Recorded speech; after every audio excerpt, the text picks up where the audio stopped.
Well, first of all, Mr. President, I'd like to congratulate you on a really great World Cup, one of the best ever, from what everybody tells me, one of the best ever, and also for your team itself doing so well.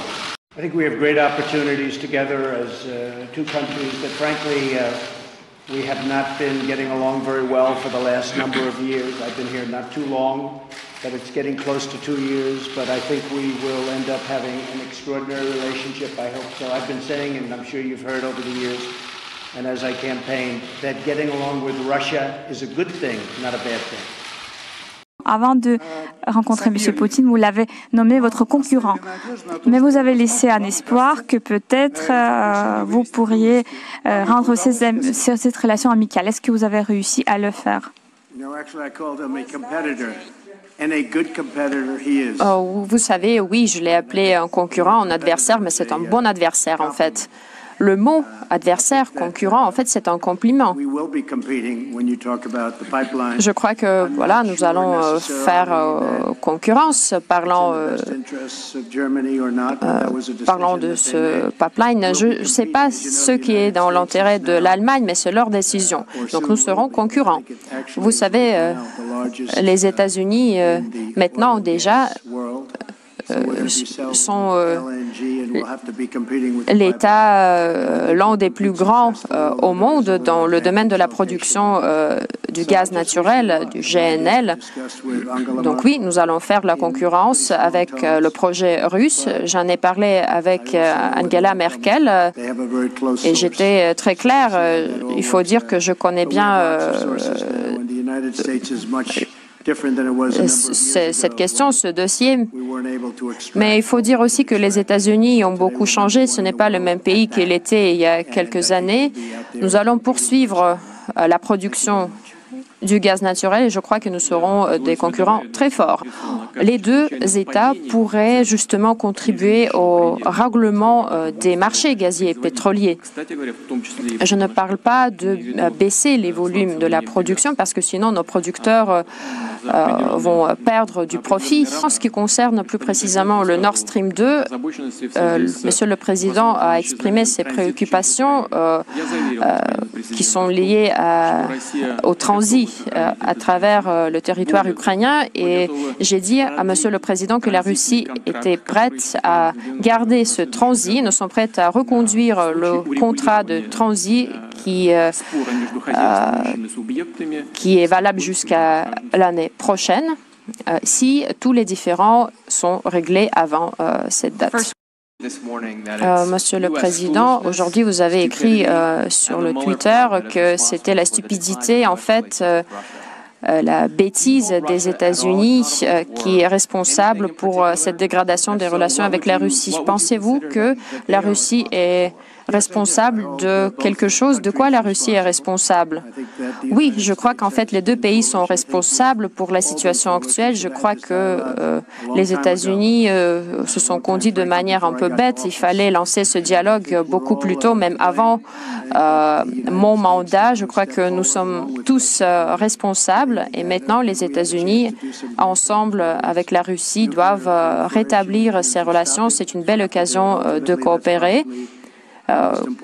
Que ce soit dans le domaine de la non-prolifération des armes nucléaires, c'est peut-être le dossier le plus important sur lequel on peut travailler. Bon, plus généralement, je crois qu'il y a plusieurs sujets sur lesquels on peut travailler. Nous avons fait des fautes. Et toutes ces enquêtes qui nous empêchent de nous unir, qui nous empêchent de progresser, tout le monde le sait. Mais vous savez, ceci n'est pas vraiment lié à notre campagne électorale. C'est difficile de trouver la personne concrète qui soit vraiment engérée dans la campagne électorale. C'était une campagne digne de confiance. Je crois que ma victoire était tout à fait justifiée. Nous avons parlé de ce sujet. Ce qui est important, il n'y a pas vraiment de complot, vous savez. Et cette théorie de complot a beaucoup affecté en fait les relations de nos deux pays, de ces deux grandes puissances.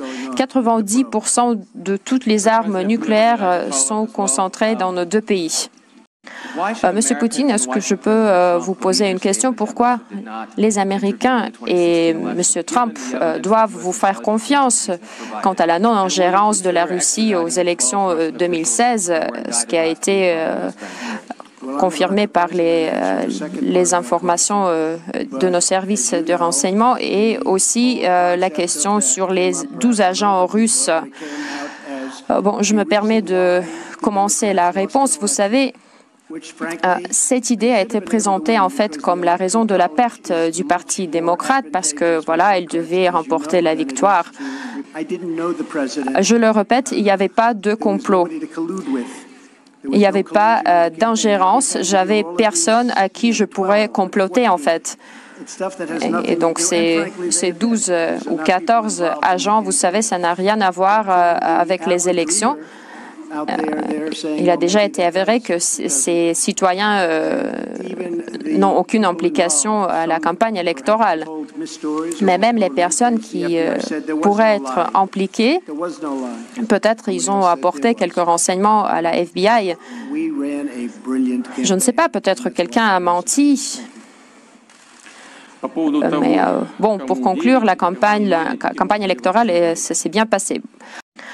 Monsieur Poutine, est-ce que je peux vous poser une question? Pourquoi les Américains et Monsieur Trump doivent vous faire confiance quant à la non-ingérence de la Russie aux élections 2016?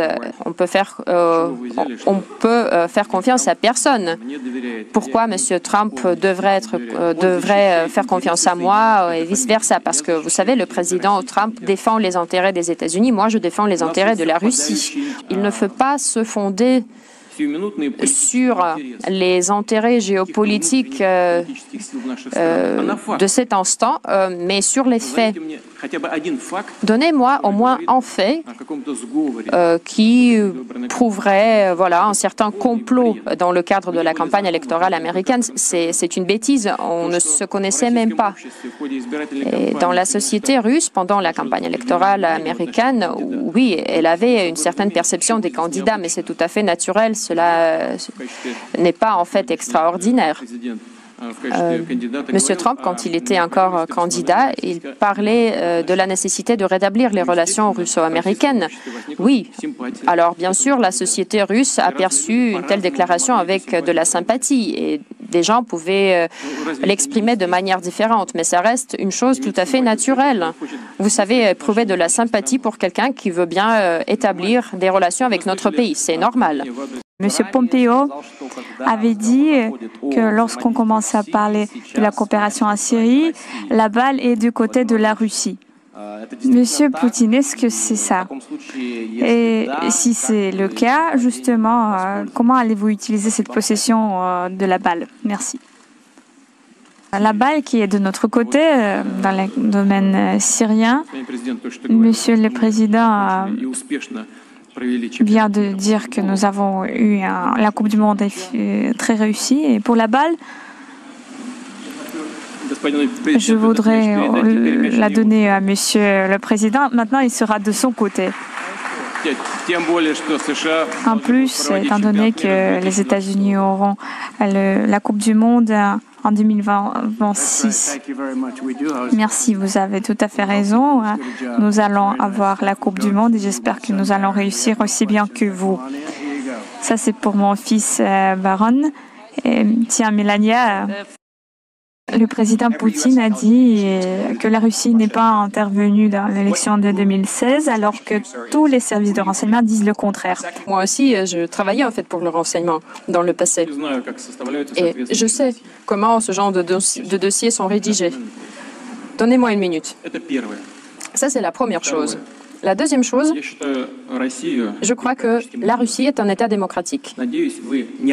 Et j'espère que vous ne refusez pas la même chose à votre pays natal, aux États-Unis. Les États-Unis sont bien un pays démocratique. Et si c'est bien le cas, alors la conclusion finale dans ce genre de dispute, il n'y a que la Cour qui peut prononcer ce jugement et pas les services de renseignement.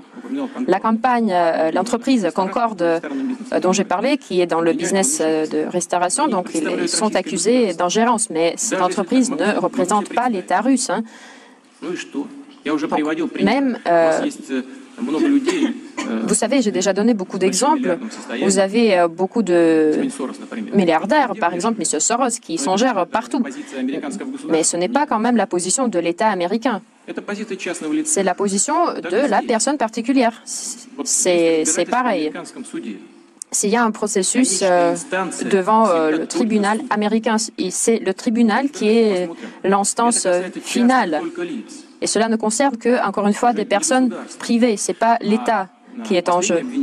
La dernière accusation à l'égard des 10 agents de nos services spéciaux, je l'ai déjà dit, il y a un accord intergouvernemental qui existe, donc vous pouvez nous adresser une demande officielle, que la Commission nous envoie une telle demande. Nous allons faire un travail sur ce sujet, nous allons présenter notre réponse. Comme j'ai dit, nous pouvons élargir cette coopération, mais encore une fois, sur une base réciproque. Dans ce cas-là, nous allons attendre que la partie américaine nous fournisse aussi l'accès à des personnes que nous jugeons des agents des services secrets. Il faut parler du fond, vous savez, et ne pas essayer d'instrumentaliser les relations russo-américaines pour les mettre au service de la lutte antérieure américaine. Est-ce que le gouvernement russe a des matériaux compromettants contre la famille Trump et sa famille? Oui, j'ai déjà entendu cette idée selon laquelle on ramasserait des informations sur M. Trump quand M. Trump, dans le passé, venait à Moscou. Vous savez, quand c'était bien le cas, je ne le savais même pas. J'avais beaucoup de respect pour M. Trump en tant que chef de l'État américain, mais quand il venait chez nous en tant qu'un homme d'affaires, je ne savais même pas qu'il était à Moscou.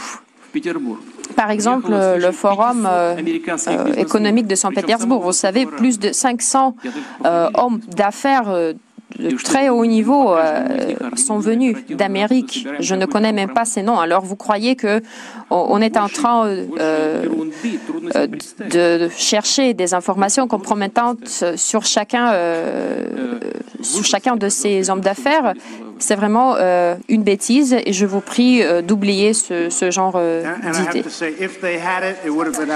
Je dois dire que même s'ils avaient de tels matériaux, ils l'auraient déjà fourni. Peter Strzok, par exemple, qui donnait des témoignages quand moi j'étais à Bruxelles, c'est une honte pour notre pays, pour le FBI. C'était vraiment une chasse aux sorcières. Merci à tout le monde.